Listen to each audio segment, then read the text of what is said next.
I'm very happy to have our next comic on stage with us tonight. Ladies and gentlemen, we have a treat. He's been all over Chicagoland, which makes him the grandfather of all of us local stand-up comics. So, ladies and gentlemen, my grandfather, give it up for Mr. Joe Larkin, everybody!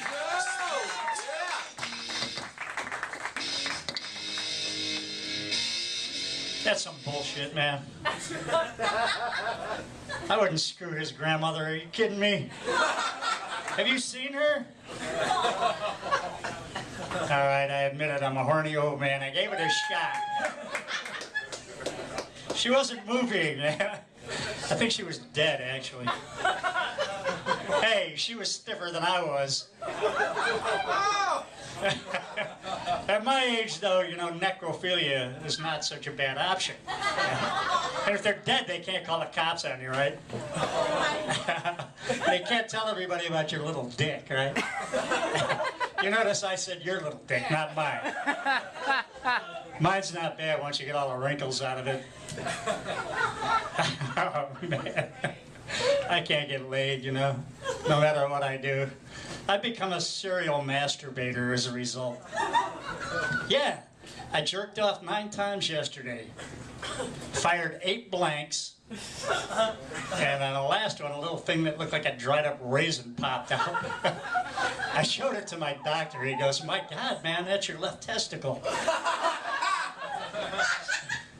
No shit, that's what that is.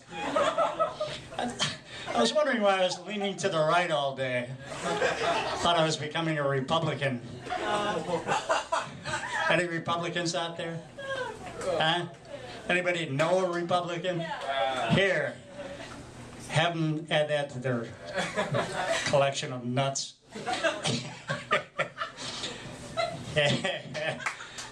They put me up here kind of early because I could be dead before the show's over. Keep an eye on me if I keel over up here. Just put me out in the dumpster out back here. Tell my wife I ran off with one of these lovely young ladies over here. That way she won't have to pretend to mourn me. You know? She could just stay pissed off at me for the rest of her life, like she is right now. Now she's mad at me because she thinks that I had sex with this hooker when I was out in Las Vegas last week. Come on. I've never paid for sex in my life. Are you kidding me? They wouldn't take my AARP card. No early bird specials, nothing.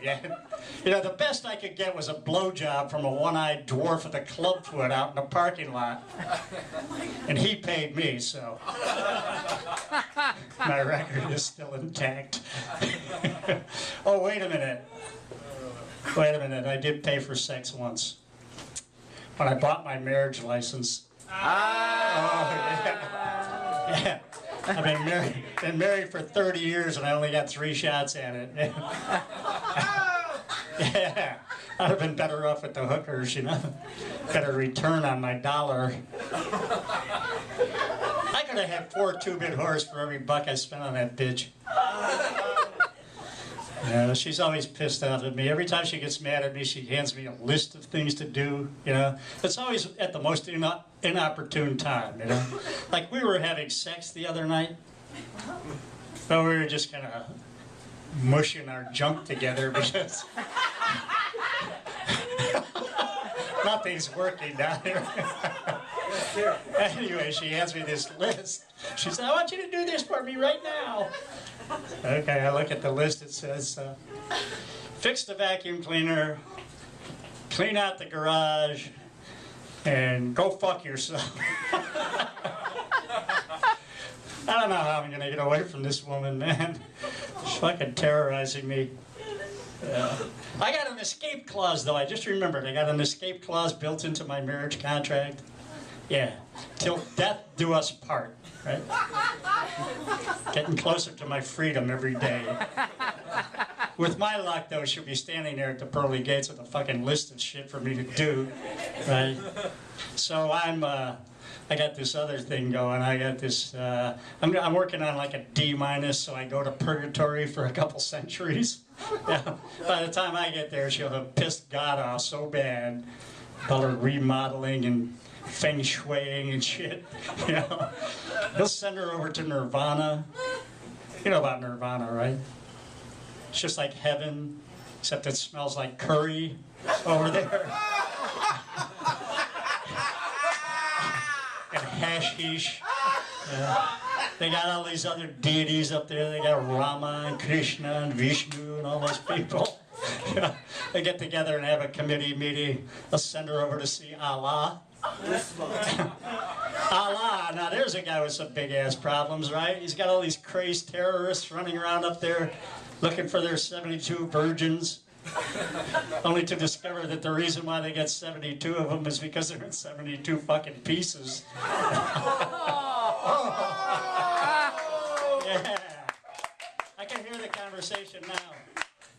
Allah, Allah, where are my 72 virgins? Oh, Mahmoud, my son, I'm terribly sorry. The U.S. Marines came by and fucked them all.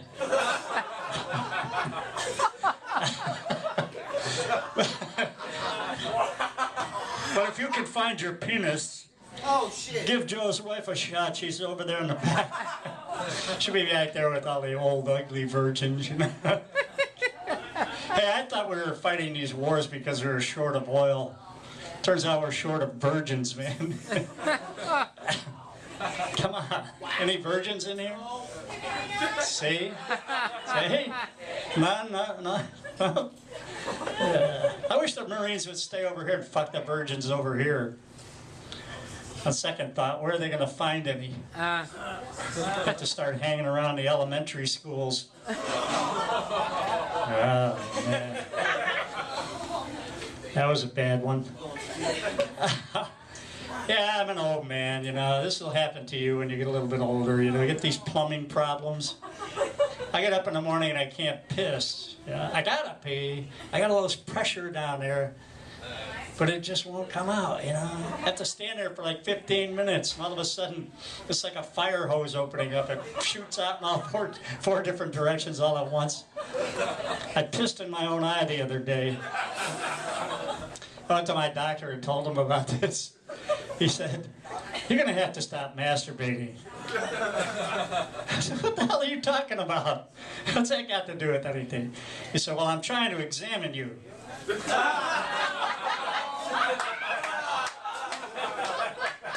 Delayed reaction. Guy's a fucking killjoy. Anyway, then he tried to give me some Viagra, right? I said, "What are you talking about? I don't need Viagra." He said, "Well, I just saw you trying it and nothing was working. I think you need it." I said, "Okay, I'll tell you what. Cut the pills in quarters and I'll take them." He says, "A quarter of a Viagra is not going to get you an erection." I said, "That's okay. I don't really want an erection. I just want it to poke out far enough so I'm not pissing in my own eye all the time." See, that's why I told that other joke back there about peeing in my eye. Anyway, so I said, "Come on, Doc, you got to help me out. I got all these plumbing problems. I can't piss. I've been constipated forever." He gives me this prescription, right? He says, "Here, take one of these pills. Call me in the morning and let me know how everything came out," right? He thinks he's a comedian too. Anyway, so he gives me this prescription. He says, "Take one of these, call me in the morning." So I'm an old hippie from back in the 1960s. The only one left, right? I figure if one pill's good, 3 have to be better, right? So I took 3 of them. That was a mistake. Well, not really. I mean, at 6 o'clock, I peed like you wouldn't believe. The floodgates opened. And at 7 o'clock, I had this huge bowel movement. And then at 8 o'clock, I woke up. Funny for you, yeah. Anyway, I called him up. I said, "You owe me a mattress, you prick." He argued with me for the longest time, and he goes, "I can't be on the phone with you with this nonsense. I got patients to see. My time is valuable." So, well, what the fuck? You know, I got important stuff to do too. You know, I gotta get out of these shitty pajamas. Gotta go take a shower. I gotta get my wife to clean up all this shit over here. Anyway, he pissed me out so bad. I went to my bedside stand and I got out my gun. I keep the gun there to ward off the rapists.